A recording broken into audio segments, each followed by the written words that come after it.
Bismillahirrahmanirrahim. Falil ilmi mangka utawi iki kadue, mangka iku ya. Falil ilmi mangka iku kadue ilmu.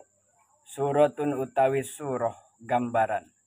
Zohiratun yang bersifat zohir. Wasirrun lan bersifat rahasia, batinun tur tertutup. Wahualan utawi iki, batinun tuh yang bersifat dalam, yang harus digali dan gak bisa didapat kecuali harus digali lebih dalam. Wahualan utawi ilmu iku al-fahmu faham. Wahua utawi iki batin wasirrun gitu. Apa sih yang rahasia? Adalah sesuatu yang difaham. Maka hasil akhir daripada orang belajar menuntut ilmu, setelah dia kemarin gimana prosesnya? Pertama kali mendengar, lalu memahami, lalu menghafal, menjaga gitu, terus mengamalkan, lalu mengajarkan. Pada akhirnya tujuannya adalah faham. Kenapa orang yang sudah punya ilmu dia kok tergerak hatinya mau ngajar meskipun tidak ada bayaran, tidak ada transport, tidak ada apa-apalah gitu ya. Kenapa kok dia ikhlas ngajar? Karena dia faham. Kenapa ada orang mau membantu orang yang membutuhkan? Karena dia faham. Kenapa ada orang yang istiqomahnya ibadah dalam sholat, dalam berbagi, zikir, berdoa? Karena dia faham. Kenapa orang berlaku baik dalam kehidupannya, hubungannya sama Allah baik, sama orang juga baik, sama makhluk yang lain sesama baik? Karena dia faham. Kenapa Rasulullah itu pribadinya menjadi suri teladan yang paling baik, lahirnya dan batinnya? Karena Rasulullah paling faham. Jadi awalnya orang faham dulu.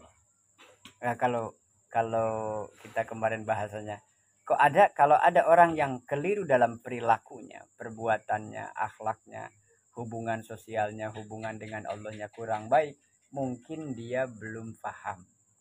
Pertanyaannya, kenapa belum paham? Mungkin dia belum tahu.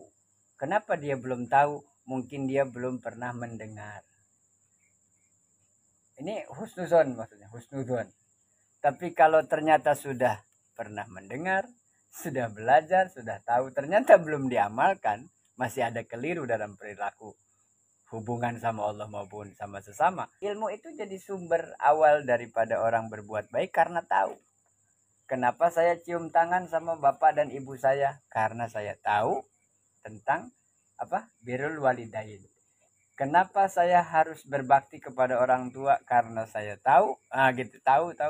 Nah, ada orang anak yang tidak cium tangan sama bapak ibunya, barangkali dia belum tahu. Belum tahu apa? Belum tahu kalau itu bapak ibunya. Aneh nggak? Ya bang, silakan. Aneh ya. Barangkali dia belum tahu apa? Jangan-jangan dia nggak tahu bapak ibunya. Belum kenal. Jadi mudah sebetulnya. Ini kan supaya kita bisa memahami karakter dan keadaan orang lain. Husnuzon kita anggap saja belum tahu. Masalahnya sudah saya jelaskan, ada kriteria orang yang dia nggak tahu, tetapi nggak sadar kalau dia nggak tahu, akhirnya nggak mau tahu. Walayadri annahu layadri. Orang kalau nggak ngerti, tapi dia sadar dia nggak ngerti, ya dia pasti belajar.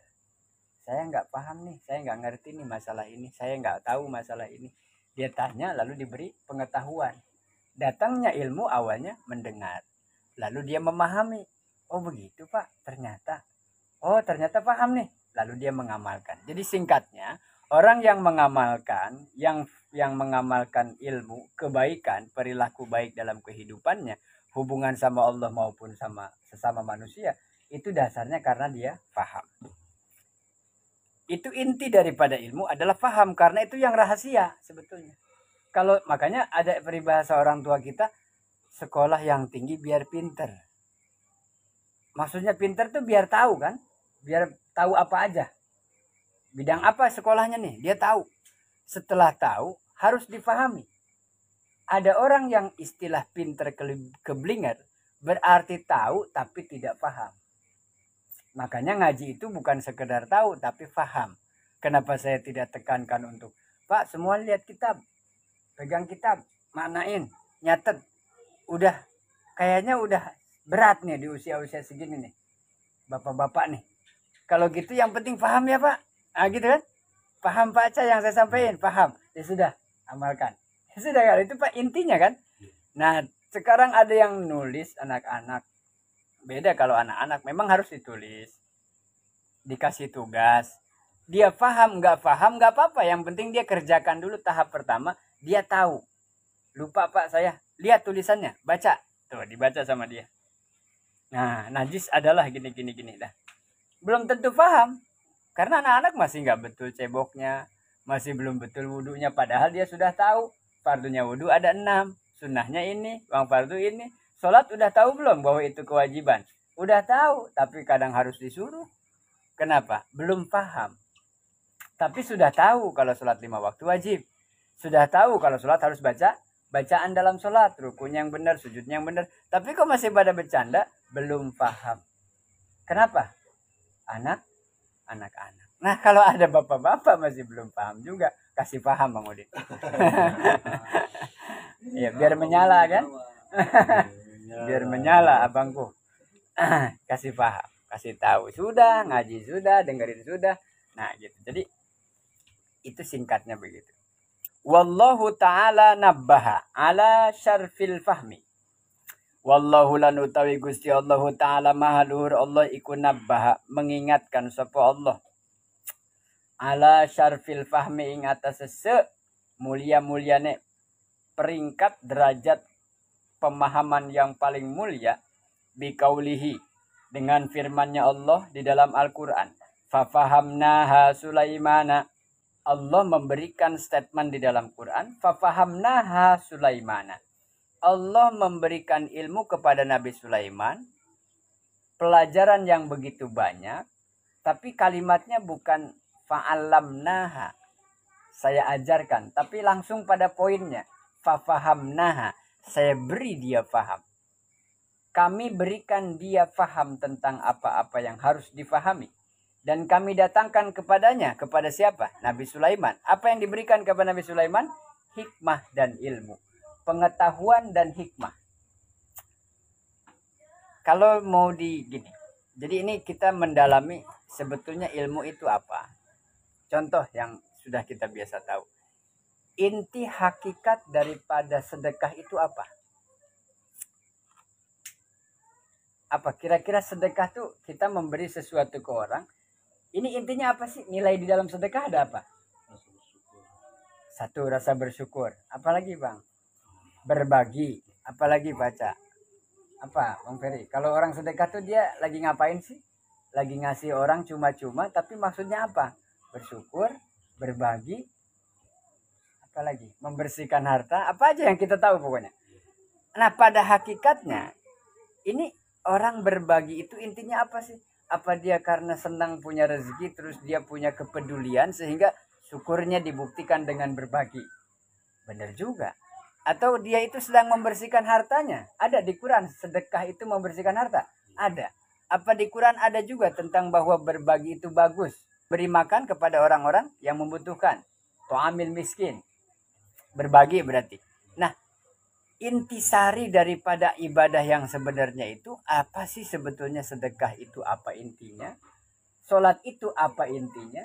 Ngaji itu intinya apa? Semuanya harus sampai pada inti daripada ibadah. Jadi ada yang hanya di luar saja. Formalitas bahasa kerennya. Kalau formalitas itu yang penting ada, rapih, kelihatan bagus. Tapi kalau formalitasnya bagus, kualitasnya bagus, itu yang sempurna. Cuma jangan sampai sesuatu yang bersifat formal hanya untuk pepaes. Penghias aja biar kelihatan, biar nampak. Tapi ternyata belajar itu harus sampai pada yang batin dan sir. Yang tidak nampak apa hasil ngaji adalah faham. Jadi orang ngaji itu biar tahu. Tapi yang ngaji belum tentu semua paham. Tapi tahu. Yang sekolah tahu. Ada pelajaran ini, pelajaran ini. Tahu nggak ada pelajaran-pelajaran di sekolah hari ini apa jadwalnya? Tahu. Tapi apa semua anak-anak memahami seluruh disiplin ilmu yang ada di sekolah? Belum tentu juga. Di pesantren ada kitab ini, kitab ini, kitab ini, kitab ini. Udah tahu saya kitab Safinah, kitab apa? Kitab fikih. Gitu. Imriti kitab apa? Kitab Nahu. Jurmiyah kitab apa? Kitab Nahu. Ngerti? Ngerti kan udah ngaji. Paham? Enggak juga. Apa buktinya paham berarti? Mengamalkan. Gimana cara mengamalkan ilmu Nahu? Ilmu Nahu kita amalkan. Caranya? Baca kitab. Dan itu teh alat. Pak, ini gergaji tuh tajam, Pak. Lihat aja mengkilap. Lihat di sini. Lihat bahannya. Coba, jangan, sayang. Sayang, takut kegores. Ini tajam apa enggak sebetulnya? Enggak. Ya enggak tahu kan. Coba dulu, dicoba. Wih, bener. Saya Jurmiyah hatam, Pak. Imriti, Alfiyah sudah saya telan mentah-mentah. Lalab. Coba Pak baca kitab. Oh, jangan. Jangan. Takut nggak kuat.